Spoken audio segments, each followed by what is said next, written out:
He opened the door, and there stood before him a gentleman who spoke to him thus, "Sir, I am a hunter."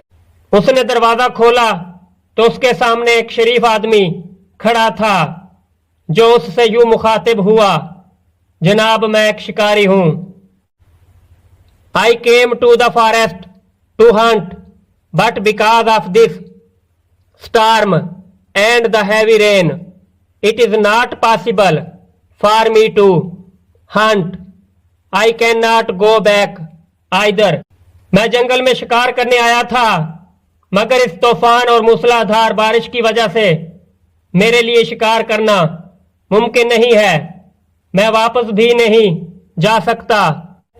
I am looking for shelter.